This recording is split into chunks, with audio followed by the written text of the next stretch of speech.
치명적인 방사능, 강력한 태양 폭풍, 산더미만한 초대형 소행성과 맞서며 우주 탐사 로봇이 우리 인류를 위한 새로운 탐험 시대를 개척하고 있습니다. 이제 수백만 킬로미터 떨어진 먼 우주의 화성과 토성의 위성 타이탄에서 탐사 로봇들이 우리의 오랜 궁금증을 풀어줄지도 모릅니다. 과연 다른 행성에도 생명체가 존재할 수 있을까요?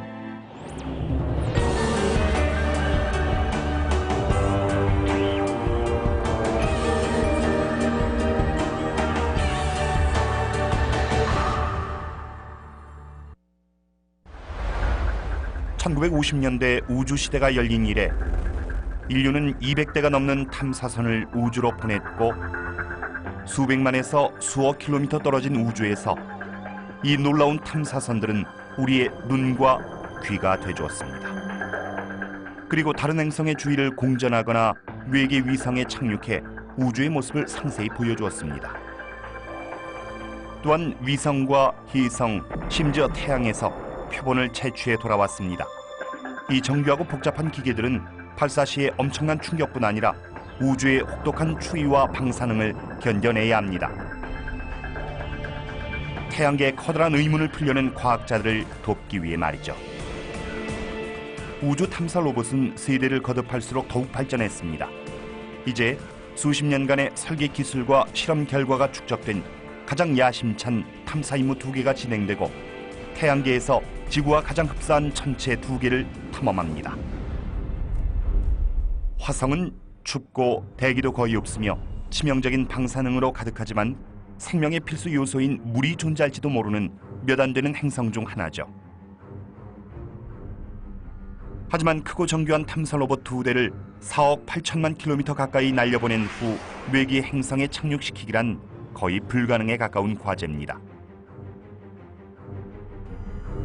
토성의 가장 큰 위성인 타이탄 역시 매우 추워서 암석은 얼음으로 이루어져 있고 액체 메탄이 강처럼 흐르죠. 타이탄은 수십억 년 전의 지구와 매우 흡사합니다. 이 신비로운 천체에 도달하려면 약 7년을 날아가야 하며 소행성대를 통과하고 토성의 치명적인 고리와 마주쳐야 합니다. 과학자들은 이 천체들 어딘가에서 인류의 오랜 궁금증을 풀어줄 단서가 발견되기를 바랍니다. 외계 생명체는 과연 존재할까요? 탐사 로봇 2대를 화성에 보내려는 나사의 계획은 2000년부터 진행됐으며 로봇의 임무는 3개월 동안 화성의 지표면을 탐사하는 것입니다. 수석연구원인 스티브 스콰이러스 교수는 이 야심찬 계획을 실현하기 위해 16년을 바쳤습니다. I had absolutely no idea how rough it was actually going to be. 이번 임무는 부담감이 아주 큽니다. 이전의 화성 탐사 로봇 2대가 모두 실패했기 때문이죠. 화성 둘레를 공전할 계획이었던 첫 번째 탐사 로봇은 우주에서 실종됐습니다. 단위 환산 과정에서 발생한 실수가 원인이었죠. 그리고 불과 10주 후 두 번째 탐사 로봇까지 잃었습니다. Our mission arose from catastrophe. We had two missions that preceded us, Polar Lander and Climate Orbiter, that were both lost at Mars. 스콰이러스의 계획은 불가능에 가깝습니다. 탐사 로봇 2대를 3년 안에 제작해 발사해야 하죠. Either we were going to go to Mars when we did, or we probably were never going to go at all. And so we had this absolutely inflexible deadline. 일정도 매우 촉박하지만 진짜 문제는 기술력입니다. 발사 시에 엄청난 진동과 7개월 동안의 비행을 견뎌내야 하고 직경 5km에 불과한 재진입 영역을 시속 19,000km로 통과해야 하죠. 대기권에 진입하면 복잡한 낙하산 장치가 작동하며 속도를 시속 19km로 떨어뜨립니다. 그리고 에어백으로 충격을 흡수하며 지면에 착륙하죠. 탐사 로봇은 보호 덮개가 열린 후에야 임무를 수행할 수 있습니다. 3년 안에 화성 탐사 로봇 2대를 처음부터 다시 설계하고 제작하기란 매우 어렵지만 한 가지 희망도 있죠. 3년 전 2번의 화성 탐사는 실패로 끝났지만 또 다른 탐사 로봇 패스파인더는 성공을 거뒀기 때문입니다. 다른 행성에 안전하게 착륙한 최초의 월면 차량 패스파인더는 멀리까지 이동하진 못했지만 그 능력을 입증했습니다. 신형 탐사 로봇은 기존 로봇의 확장판입니다. 하지만 새로운 장비들이 계속 추가되면서 문제가 발생합니다. 파노라마 카메라, 복잡한 지질 조사 장비, 망원경 전원 공급용 대형 태양 전지판 등으로 크기가 너무 커진 것이죠. When we actually got down to the business of stuffing it into the lander, it was about 10% too big. It wouldn't fit in the lander. 이들은 탐사 로봇을 최종 목적지까지 운반해줄 보다 큰 우주선을 제작하기 시작합니다.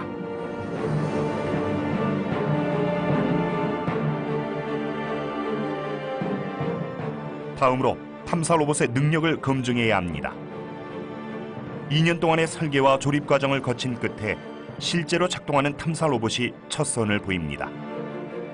고생 끝에 맞이하는 감격적인 순간이 아닐 수 없습니다. To actually see a fully assembled rover come to life for the first time brought tears to my eyes. I mean, I try to be the tough space explorer guy, but that was just too much. That was an overwhelming feeling. 이 샌드박스는 화성의 지형을 재현해 놓은 것으로 캘리포니아의 나사 제트 추진 연구소에 있습니다.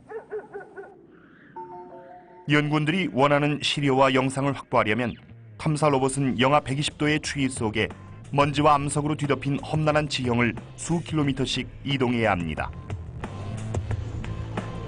성공의 열쇠는 정교한 장비들을 보호하는 혁신적인 바퀴 설계에 있죠. 충격을 흡수해주는 이 독특한 형태의 나선형 바퀴살은 극도로 낮은 온도에서도 탄성을 유지할 수 있는 솔리마이드라는 특수 금속으로 제작됩니다. 가장 독창적인 부분은 스프링 대신 사람의 팔다리처럼 관절을 이용한다는 점이죠. 덕분에 탐사 로봇은 바퀴 직경보다 큰 바위도 넘어갈 수 있습니다. 탐사 로봇의 완성으로 마침내 이들은 착륙선의 무게를 알 수 있게 됐습니다. 불과 7개월을 남겨놓은 상태에서 이제 낙하산 설계를 마무리해야 합니다. 착륙선은 초음속으로 비행하며 희박한 대기 속에서 낙하산을 펼쳐야 합니다. 낙하산 설계 책임자 아담 스테일층어입니다. At about 1,000 miles an hour, we open up the parachute. The parachute takes us down to a couple of hundred miles an hour. 낙하산은 핵심 요소인 디스크와 밴드가 간격을 두고 연결돼 있습니다. 디스크라고 불리는 윗부분은 직경 9.1m의 반구 형태로 펼쳐지고 제동력의 대부분이 이곳에서 발생하죠. 디스크 아래에 있는 밴드는 낙하산의 안정성을 높여줍니다. 설계는 완벽해야 하며 실험으로 입증해야 하죠.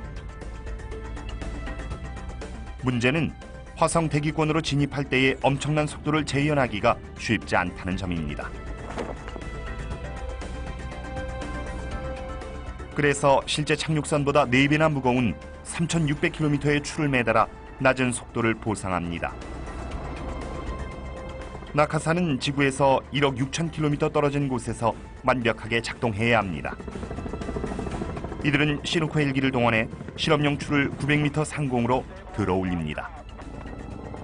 The first big full-scale parachute test. We feel very confident. Everyone's good. It's a beautiful day. 지상의 연구원들은 확신에 찬 얼굴로 헬기에서 떨어지는 초대형 나트를 지켜봅니다. 그 순간 재앙이 찾아옵니다. 낙하산은 갈기갈기 찢어졌고 화성에서 사용하기엔 너무나 약했죠.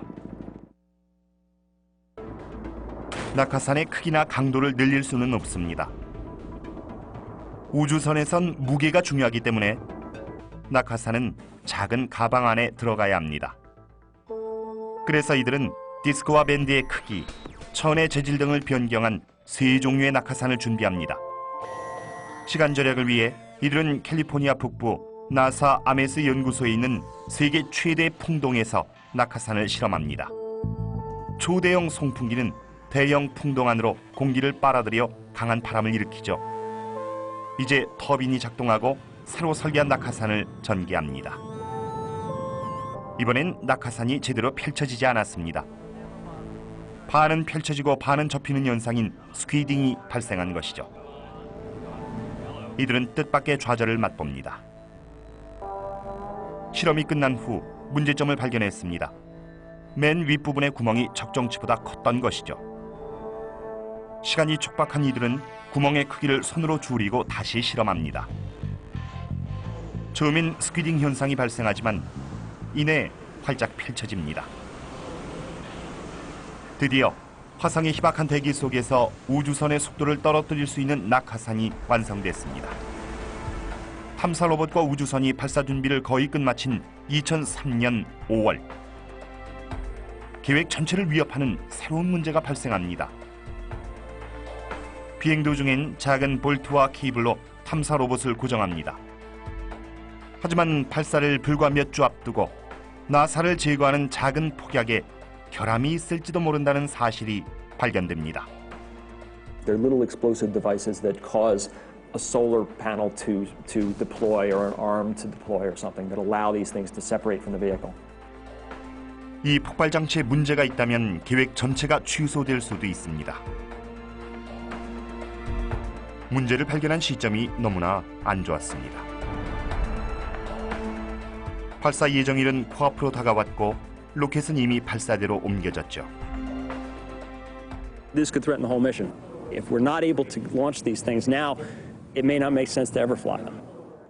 이들에겐 촌각을 다투는 중요한 문제였습니다. 2003년 5월, 3년 동안의 준비 끝에 화성 탐사 로봇 스피릿4는 발사 신호만을 기다립니다. 하지만 마지막 순간에 발생한 기술적인 문제로 발사 자체가 취소될 수도 있습니다. 착륙선이 화성에 착륙했을 때 탐사 로봇을 고정한 케이블을 끊어주는 폭발 장치에 결함이 있을지도 모릅니다. 이들은 불량 여부를 검증해야만 합니다. 하지만 이 마지막 단계에선 착륙선을 다시 열 수 없습니다.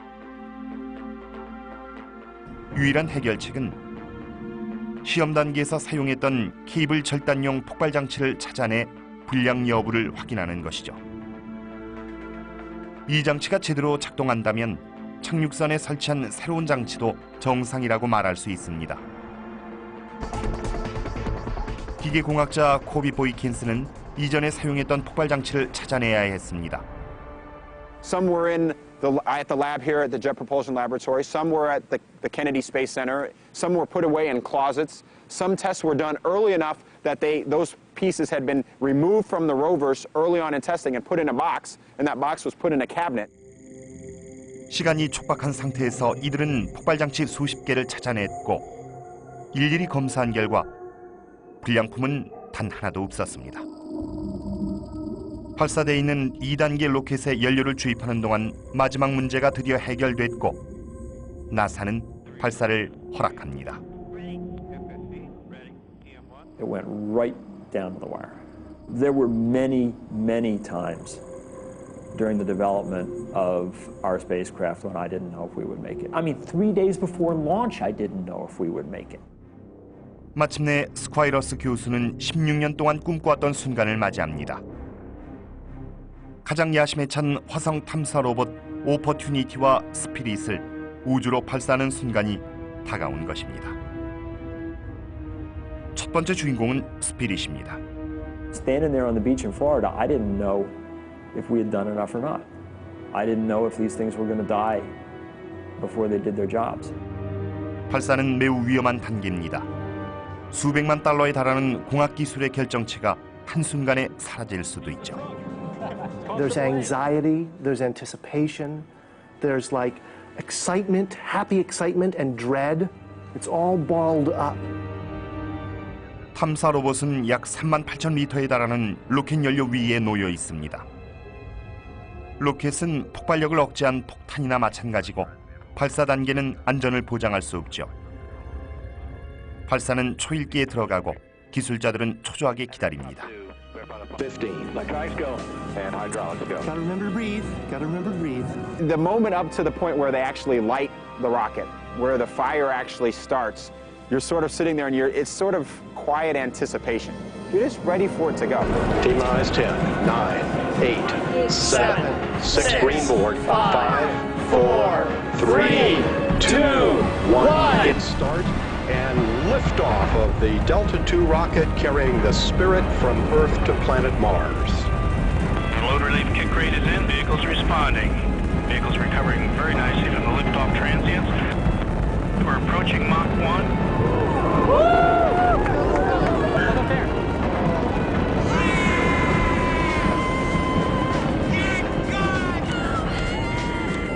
It sounds silly. I mean, it's a robot. It's a piece of metal, right? It's not a human being by any stretch. But you develop this sort of intense feeling for them, and then, man, you put the thing on top of a rocket, and it's gone.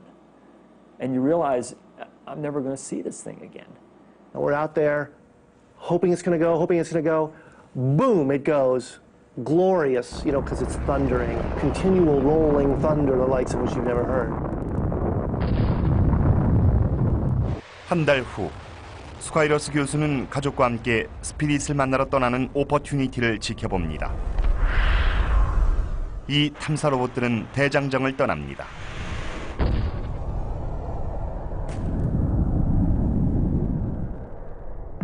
그렇다면 왜 이들을 계속 화성에 보내는 것일까요?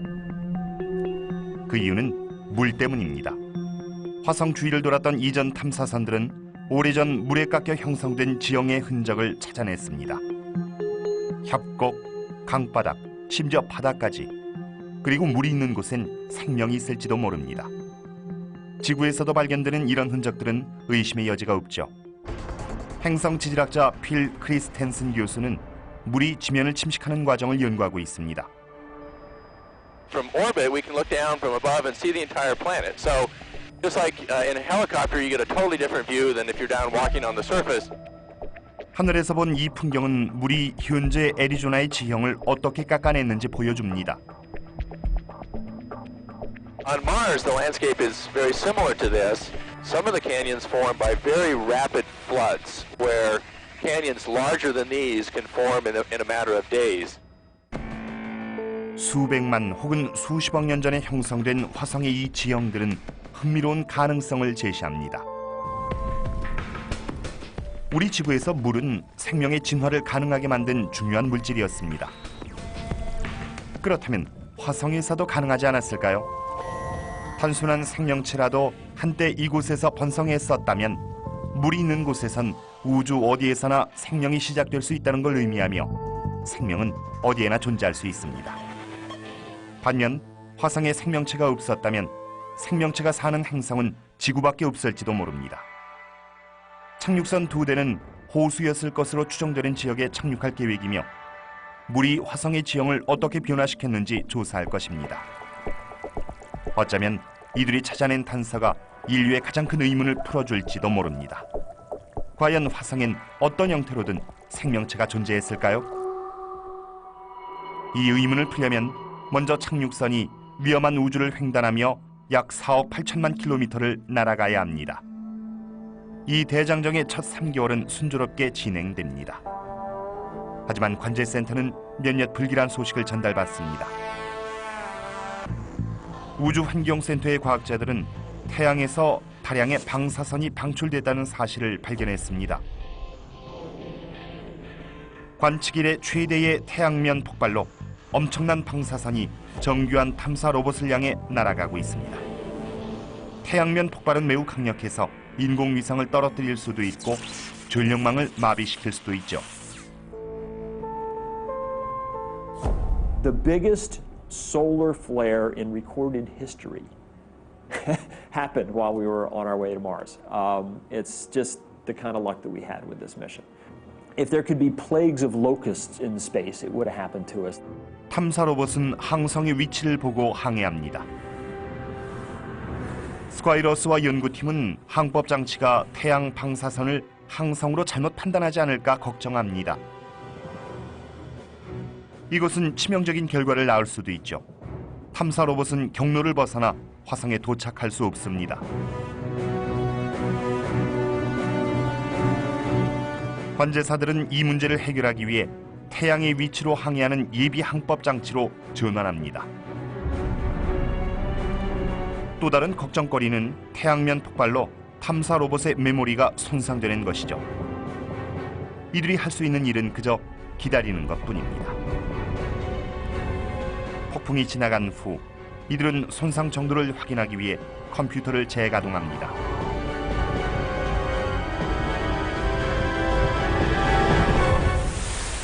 천만다행으로 메모리는 이상이 없었고 탐사 로봇은 관측 이래 최대의 태양면 폭발을 견뎌냈죠.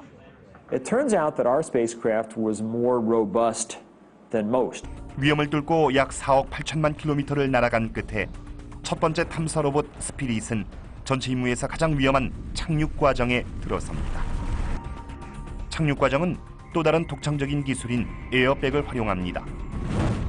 에어백은 착륙선 전체를 감싸고 충격을 흡수하죠. 재진입과 착륙은 전체 임무에서 가장 짧은 단계지만 단 한 번의 실수나 계산 착오가 모든 걸 망칠 수 있습니다. You hit the top of the Martian atmosphere going 25 times the speed of sound. 6 minutes later, you're on the surface.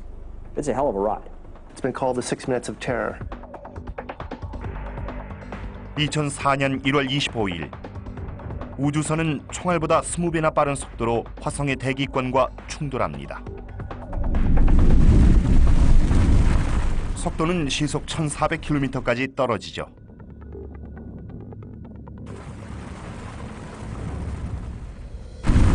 이제 낙하산을 펼칠 순간입니다.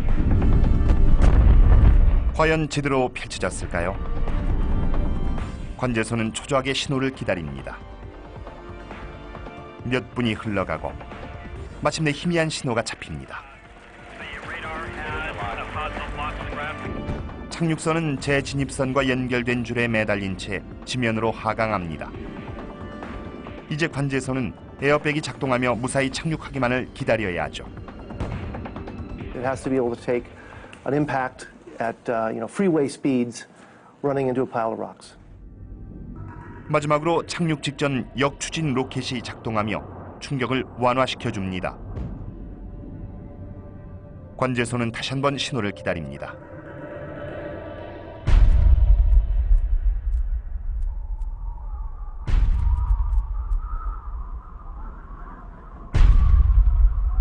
완전히 멈출 때까지 무선 교신을 할 수 없죠. And all of a sudden, it's bouncing and spinning and it's rolling, and you lose any capability to communicate whatsoever. So we lose contact. You really worry whether the spacecraft has survived. 16 years of work hangs on whether in that next moment you get a radio signal or you don't. 약 1억 킬로미터 떨어진 화성에선 착륙선이 안전하게 착륙했든 아니면 추락했든 이미 상황은 종료됐습니다. 관제소로 신호가 날아오고 있거나 실패로 끝났거나 둘 중 하나이며 이젠 기다리는 수밖에 없죠. 착륙선은 시속 19,000km에서 정지 상태까지 단 6분 만에 급속하게 속도를 늦추며 화성에 착륙했습니다. 나사 관제소에선 착륙선이 재진입, 하강, 착륙 과정을 무사히 마치고 신호를 보내주기만을 기다립니다. 초조한 시간이 흘러갑니다. 드디어 8시 51분 탐사 로봇과 교신에 성공합니다. 스피릿이 소식을 전해온 것이죠.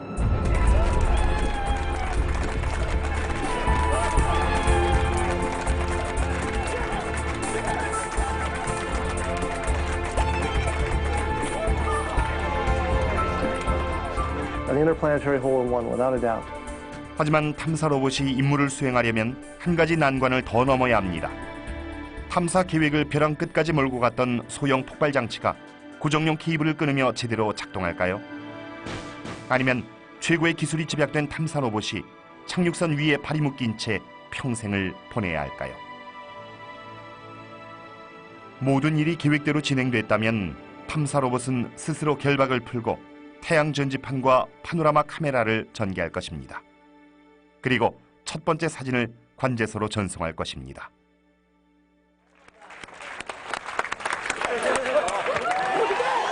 착륙 3시간 후 사진이 도착합니다. 탐사 로봇이 작동한다는 첫 번째 증거죠. I'm sorry, I'm just blown away by this. I will attempt no science analysis because it looks like nothing I've ever seen before in my life. But for me, it was just this immense burden being lifted from my shoulders that we would never get to Mars. You know, here was a signal from our vehicle, from the world that we had built it for the first time. The human species got a new definition of Mars that evening. And to see those images the first time they come down, that I'll never forget that. The very best moment of the whole mission was that first moment when we had 6 wheels in the dirt on Mars. That, to me, was the triumphant moment. 스피릿의 쌍둥이 동생 오퍼튜니티도 3주 후 안전하게 착륙합니다. 스콰이러스 교수와 연구팀은 커다란 난관을 극복하며 가장 크고 복잡한 화성 탐사 로봇 2대를 화성에 착륙시켰고 물의 흔적을 찾기 위한 임무를 시작합니다. 이제 탐사 로봇은 화성의 혹독한 환경과 맞서야 합니다. 모래 폭풍, 암석과 분화구 등 이 모든 장애물을 피해가며 스콧 맥스웰은 탐사 로봇을 조종해야 합니다. I have the greatest job in 2 worlds. I come in every day and I look at pictures from another world that nobody's ever seen before. It's very much like a video game. And we have a 3D copy of the rover that we put down inside that video game and we drive it around. 매일 저녁 조종팀은 하루 동안 수행할 임무를 탐사 로봇의 내장 컴퓨터에 전송합니다.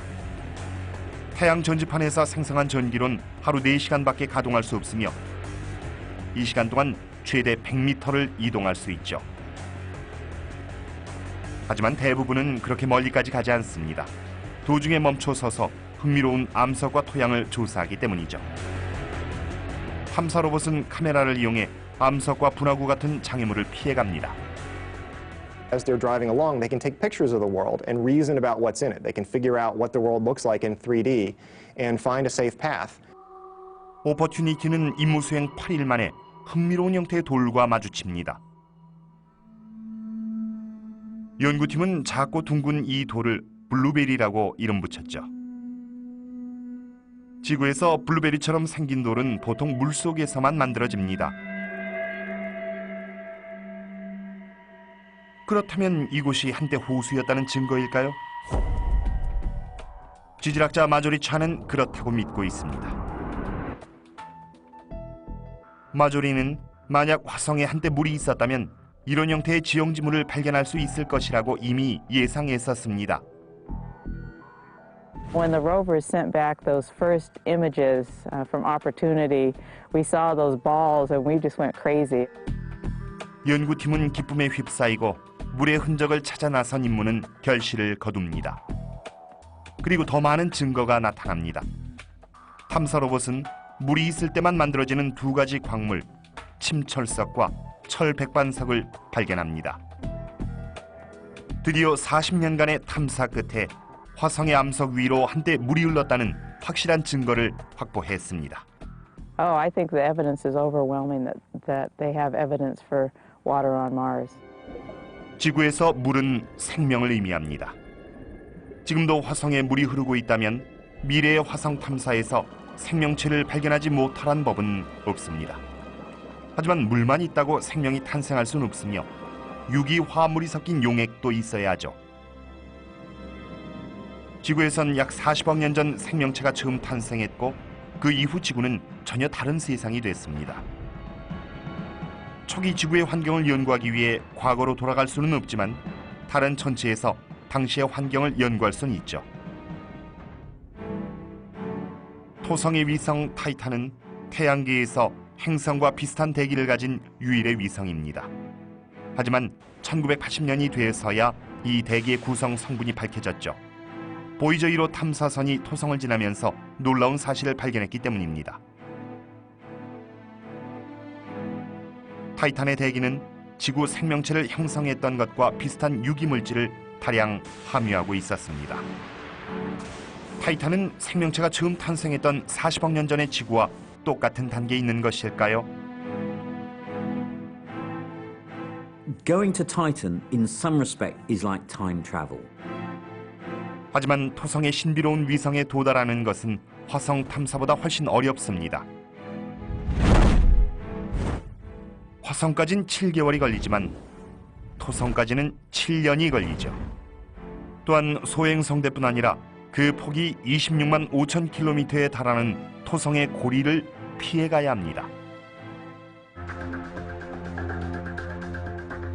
1990년 시작된 카시니 하위헌스 탐사 계획은 가장 야심찬 외태양계 탐사였습니다. 그 임무는 두 가지로 나뉩니다. 나사가 제작한 카시니호는 토성의 고리에 가장 근접해서 사진을 찍을 계획입니다. 그리고 유럽 우주기구가 설계한 하위헌스호는 카시니호에 실려 토성까지 이동한 후 타이탄에 착륙할 계획입니다. 외태양계 천체에 착륙하는 최초의 탐사선이 될 것입니다.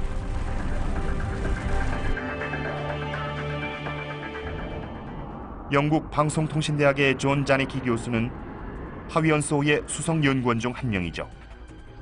Titan is halfway across our solar system. So we really were, I would say even a little bit crazy effort to take this on. 또 다른 동료는 타이탄의 오렌지색 구름 아래를 보기 위해 20년을 기다렸습니다. 애리조나 대학의 조나단 루닌 교수죠. To completely understand Titan, to see what was underneath this interesting organic-rich atmosphere, it was necessary to send a probe and an orbiter. 설계팀에게 타이탄 착륙선을 제작하는 일은 엄청난 도전 과제였습니다.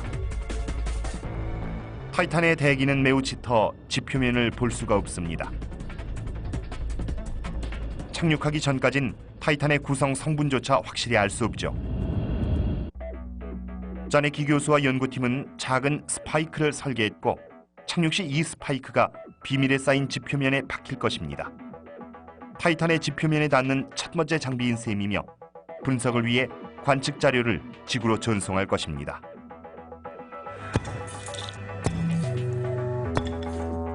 과학자들은 스파이크가 부드럽거나 혹은 단단한 지표면에 떨어질 때 전기 신호에 어떤 차이점이 있는지 비교해 귀중한 자료를 만듭니다. We didn't know if it was solid or liquid. It was that bad, our understanding or our knowledge of the surface. We had no idea if we'd float on liquid methane or we'd thud down onto a hard, icy surface. 1997년 10월 15일, 7년간의 제작 끝에 카시니 하위헌스호는 발사 준비를 끝마칩니다. 탐사선은 통학버스와 맞먹을 정도로 거대하죠. 이 탐사선을 우주로 보내려면 당시 나사가 보유한 가장 큰 로켓 발사체 타이탄 4호 B 켄타우루스를 사용해야 했습니다. 로켓의 무게만 1000톤에 달하고 높이는 22층 건물과 맞먹죠. 그리고 오전 4시 43분 탐사선 발사는 초일기에 들어갑니다. 전 세계 연구원과 기술자 8천여 명이 숨죽이고 지켜봅니다. 이보다 앞선 유럽 우주기구의 탐사 계획 클러스터의 경우 발사 직후 로켓이 폭발하며 5억 달러에 달하는 우주선과 과학자 수백 명의 꿈을 산산조각 냈습니다.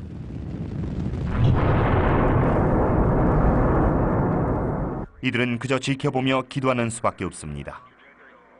애리조나 대학의 마틴 토마스코 교수는 타이탄의 지표면을 최초로 촬영할 카메라를 제작했습니다. It was only about the fourth launch of Titan IV for a civil space mission, and I believe the launch before us blew up on the pad. I was such a basket case during the Cassini launch. Many people have lost spacecraft payloads, work because the rocket blows up. 5, 4, 3, 2, 1, and liftoff of the Cassini spacecraft on a billion-mile trek to Saturn. 로켓은 예정대로 이륙합니다. Pitch program is in, roll program is in. 발사는 순조롭게 진행됐죠. 로켓은 발사대 상공으로 날아오르고 카시니오는 토성으로 향하는 7년 동안의 위험한 여정을 시작합니다.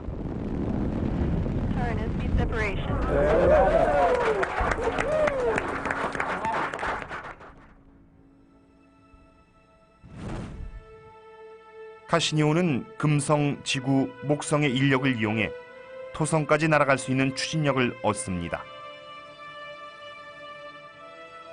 우주선이 행성에 접근하면 커다란 행성의 중력이 우주선을 끌어당기면서 속도는 더욱 빨라지죠. 카시니 하위언스의 비행기술자인 데이비드 두디입니다. When a spacecraft flies by Jupiter to get a gravity assist, it's taking some of Jupiter's momentum to speed up the spacecraft. 하지만 이 여정엔 많은 위험이 도사리고 있죠. There's always the chance of micrometeoroids, small dust particle grains of sand, which of course are traveling at thousands of miles an hour.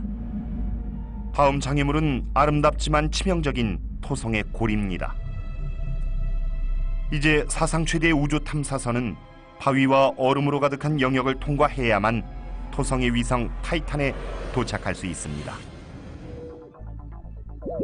임무를 완수하려면 하위연소는 타이탄의 지표면에서 수집한 자료를 궤도에 떠 있는 모선 카시니오에 전송해야 합니다. 그리고 카시니오는 이 자료를 다시 지구로 전송하죠. 이 통신 장비가 고장난다면 이번 임무는 무의미해집니다. 타이탄에 도착하기 전 과학자들은 카시니오의 안테나를 점검합니다. 이들은 지구에 있는 초대형 전파 망원경으로 신호를 보내 카시니오의 응답을 시험합니다. 하지만 당혹스럽게도 카시니오는 왜곡된 자료를 전송합니다. 카시니오의 값비싼 무선 수신기에 결함이 있었던 것이죠. We were in deep despair. It really looked as if we'd lost the Huygens mission. 통신 장비가 제대로 작동하지 않으면 수백만 달러에 달하는 하위연소는 우주 쓰레기에 불과합니다. It was devastating. All the 6 instruments on board the spacecraft would not be able to send their data. And instead of getting beautiful images of lakes and rivers and soggy beaches on Titan, there'd be nothing. 이들의 유일한 위안거리는 시간뿐입니다. 토성까지는 아직 3년이나 남았기 때문이죠. 불량 수신기는 탐사선의 신호를 포착할 수 없습니다. 이들에겐 3년이란 시간이 있고 해결책을 찾아냈습니다. 이들의 계산에 의하면 카시니오의 궤도를 수정할 경우 속도가 좀 더 일정해지고 카시니오는 하위연소의 신호를 받아 지구로 자료를 전송할 수 있습니다. 이들은 수백만 킬로미터 떨어져 있는 카시니호에게 새로운 지시사항을 전송합니다. 이론적으로는 가능하지만 최종 시험까지는 3년을 더 기다려야 합니다. However careful one is, occasionally human errors do crop up and slip through the net. 문제를 해결한 통신 장비가 자기 몫을 다하려면 카시니호와 하위연소는 치명적인 최후의 난관을 극복해야 합니다. 바로 원반처럼 생긴 토성의 고리죠. 고리는 수십억 개에 달하는 돌과 얼음 조각으로 이루어져 있고 이 조각들은 티끌에서부터 집채만한 것까지 다양합니다. 지구보다 95배나 큰 토성은 그 중력장도 거대해서 지나가는 물체를 모두 끌어당겨 고리를 형성하죠. 아름다우면서도 치명적인 이 고리의 폭은 약 26만 5천 킬로미터에 달하지만 그 두께는 약 800m에 불과합니다. 카시니오와 하위연소가 타이탄에 도달하려면 메인 안테나를 보호막으로 활용하며 5번째와 6번째 고리 사이로 지나가야 하죠. 단 한 번의 실수로 대형 탐사선이 산산조각 날 수도 있습니다. 2004년 6월 30일 카시니오는 궤도 진입을 준비합니다. 수백만 달러와 전체 연구원들의 경력이 한순간에 물거품이 될 수도 있죠. 관제소는 탐사선이 정상 작동하고 있다는 신호를 기다립니다. 카시니오는 대형 안테나를 회전시켜 고리 사이의 공간을 조준합니다. 관제소는 무게 6톤, 제작비 30억 달러에 달하는 탐사선의 생존 신호를 초조하게 기다립니다. 19분 후 드디어 신호가 들어옵니다. Johnson just reported a signal. We've survived the ring plane crossing through the F&G ring. 탐사선은 살아남았지만 상처가 전혀 없진 않았습니다. The Cassini spacecraft was hit about 500,000 times as it went through the ring plane at that point. Fortunately, all of the hits were of tiny particles the size of smoke particles. 그런 충돌에도 불구하고 탐사선은 정상 작동합니다. 이제 카시니오는 하위연소를 타이탄으로 내려보냅니다. 2005년 1월 14일 하위연소는 안개가 짙게 낀 대기권으로 진입합니다.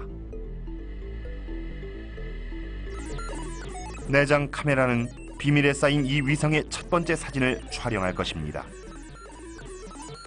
This literally was the culmination of, for many of us, more than 15 years of work. It was success or failure in a matter of just a few hours. I had had nightmares for many years that this just wouldn't work and we would not get a single piece of data from Huygens.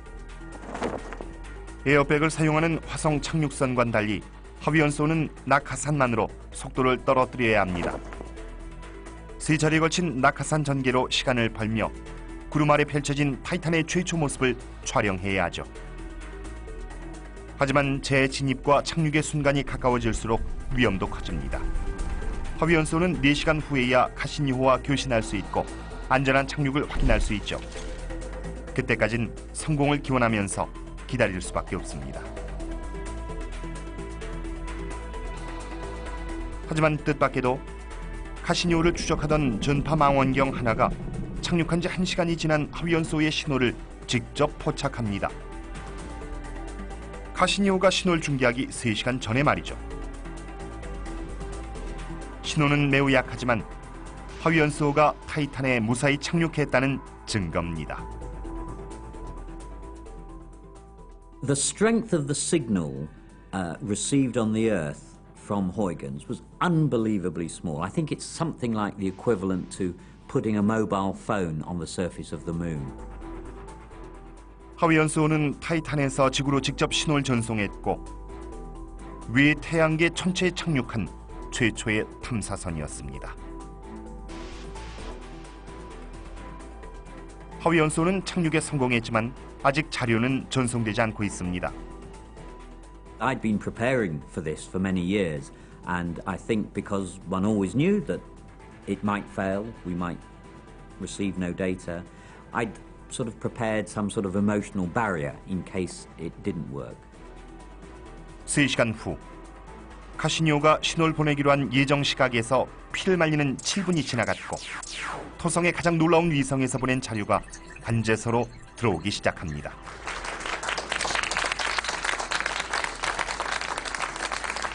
Here, for about 2 minutes, were these thumbnail images of Titan's surface, the first that any human eye had seen of the surface of Titan, coming at you one every second.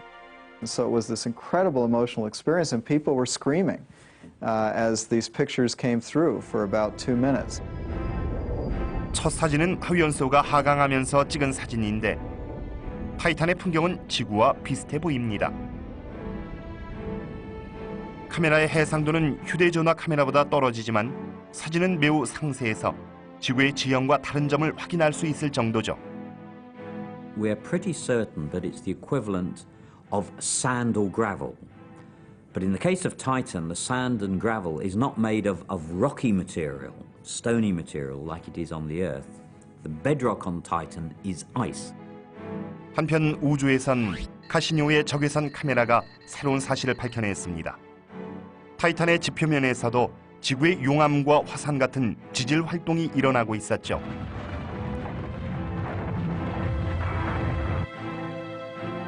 카시니호는 최소 2008년까지 자료를 계속 수집할 것입니다.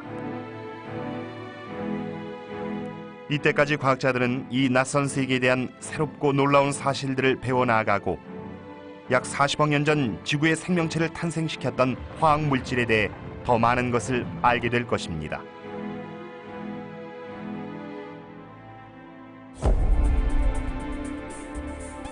화성과 타이탄 탐사 덕분에 우린 태양계의 형성 과정을 보여주는 보다 완벽한 그림을 그려나갈 수 있었고 앞으로도 탐사는 계속될 것입니다. 현재 나사는 화성에서 시료를 채취해 지구로 돌아오는 방법을 비롯한 미래의 화성 탐사에 대해 연구하고 있습니다.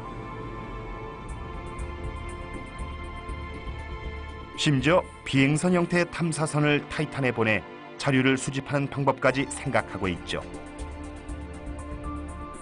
카시니, 하비언스, 스피릿, 오퍼튜니티 같은 탐사선들은 인류가 이룩한 기술의 결정체며 이들 덕분에 우린 영원히 풀리지 않았을 비밀들을 밝혀낼 수 있었습니다. I think exploring the planets, exploring the solar system has been unbelievably successful at expanding our view of ourselves and our planet. 오늘 탐사선이 도착한 곳에 내일은 인류가 발을 딛게 될지도 모릅니다. One of the things that we're doing, I hope, with this mission is exploring the next generation of scientists and engineers who are going to go to Mars and do stuff better than we were able to do it. Okay, because they saw this on television, because they saw these pictures on the internet, and they thought, hey, that's neat. I bet I could do this. I bet I could do this better. 다음 세대가 어디를 탐사하고 어떤 성과를 거두든 한 가지는 분명합니다. 탐사선은 새로운 지식과 비밀을 밝혀내며 우주로 나갈 것입니다. 그리고 언젠가는 외계 생명체가 존재한다는 소식을 우리에게 전해줄지도 모릅니다.